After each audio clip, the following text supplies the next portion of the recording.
in the latest episode of me pretending to know what I'm doing, I've got these sound deadening pads so that the interior won't become a torture chamber of rattling and banging once the vibrations begin. So I didn't really go into this with a plan. It is what it is. That's about as close as I'm willing to get to arts and crafts. I also bought what I thought was going to be some nice black carpet, but you can see how thin it is. And this is just like trunk liner. So I'm definitely gonna have to get something better. I think I'm just gonna use this as just a base layer and then get some actual quality carpet. There are a few things I shouldn't buy online and be a cheap ass about, and this is one of them. I got this radiator as a part of the whole package deal of junk that came with this car. Just from eyeballing the space in the grill, this thing isn't even close to fitting. Good thing it was free. It's just that brace there at the bottom that's basically holding these two fenders together. So I'm gonna have to come up with something else here.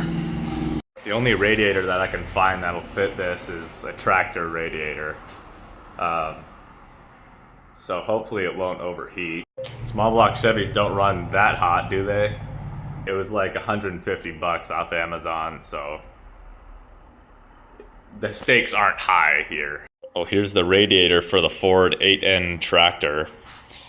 Repeat business is vital to our success. I wonder why. If we weren't hot rodding before, we are now.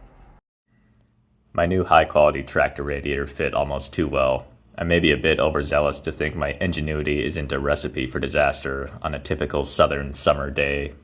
Now observe as I use 3 bricks and a scissor jack to hold the radiator in place while I drill the mounting holes. This is going to become a very bad day if I drill into the radiator. Don't think I messed it up. I just need to make some modifications to the radiator upper hose.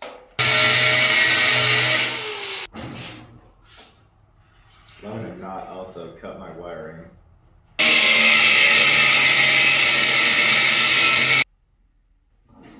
Yeah, she's a little hot.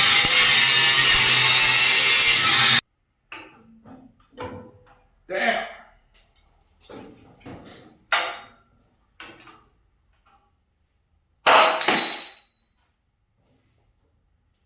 Yeah, that should work.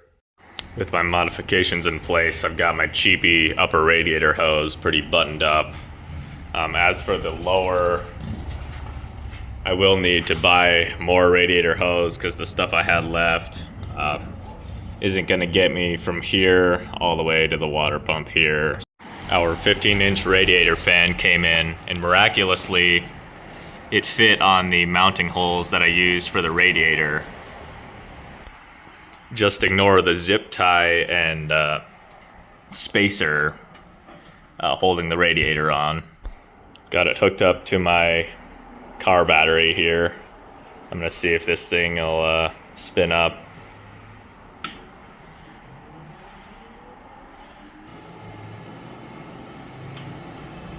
Yeah, she's got some speed. She's definitely blowing air, so we'll see if I overheat. It's also really not that loud, which I'm happy about. I know some cars that have electric fans, you just hear the droning all the time, but we'll see if it actually pushes enough air. Got more of the cheap flex hose that will probably give me issues down the line, but I've just got to cut it to length. I'm getting too much good use out of my $30 angle grinder I got off Amazon. I like to call it the death wheel. I'm not exactly easy on tools, so I always go for the cheap stuff. So it's no harm, no foul if I break it. I got a cheapo fan relay off Amazon that I'll use to connect our other cheapo fan off eBay. I love having to read instructions in broken English. The joys of Chinese electronics.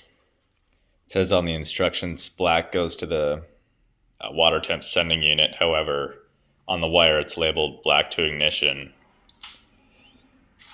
The gray wire is supposed to go to ignition. I have a white wire here, but it says grade ascending unit. And then finally, our coffee wire, instead of brown, it's coffee, goes to the fan positive, which seems to check out. But I'm going to go ahead and test this before I blow something up. So I've solved the puzzle. The instructions are wrong.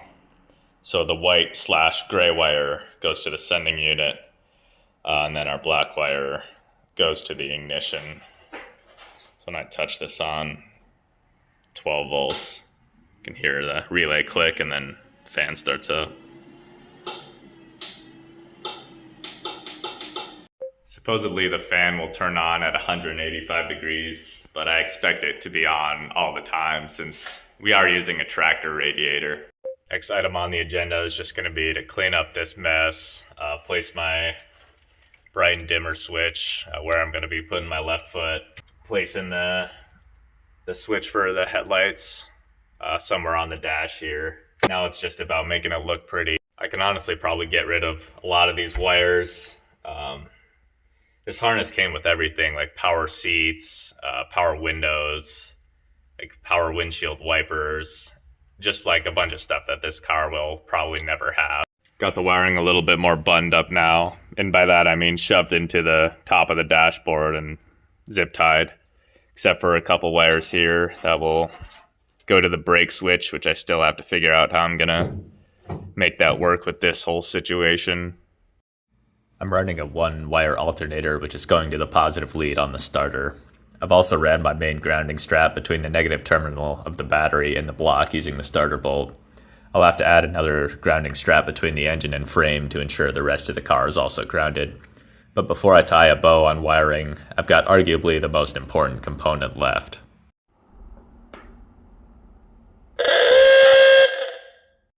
I couldn't find the wire for the horn right here, but I did find the wire for the original brights. So that'll be my horn for now. With that obnoxious ending, I'll shut this one down. Thanks for watching, and I'll see you next time.